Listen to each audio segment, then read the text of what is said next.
ওকে, so এটা হচ্ছে আমাদের কামিজের ফ্রন্ট পার্টটা, খুব সুন্দর একটা পিঙ্ক কালারের উপরে থাকবে। ব্যাক পার্টটা হচ্ছে এক কালার লনের, সরি প্রিন্টেড লনের মধ্যে আছে, আর স্লিভসের পার্টটা চিকেন কারির মধ্যে থাকবে।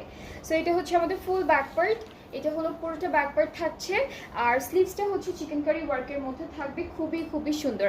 আমাদের এই ড্রেসটারও হচ্ছে ফ্রন্ট পার্ট আর স্লিভসের পার্টটা চিকেন কারির মধ্যে থাকছে। আর এই দুইটা প্যানেল হচ্ছে আমাদের দামানের দুইটা কর্নারে বসবে। এরপর এটা হচ্ছে, এটাও দামানে বসবে, এটাও দামানে বসবে, এইটা স্লিভসে যাচ্ছে। অ্যান্ড আমরা এখন দুপাট্টা দেখবো। এই ড্রেসটার সাথে আমরা লনের দুপাট্টা পাচ্ছি, আজকে লন আর সিল্কের এই দুইটা মেটেরিয়ালেরই দুপাট্টা পাচ্ছি। সো এটা হচ্ছে আমাদের সুন্দর একটা দুপাট্টা লনের উপরে, ট্রাউজারটা হচ্ছে ক্যামব্রিক কটন, আর এটার প্রাইসটা হচ্ছে 4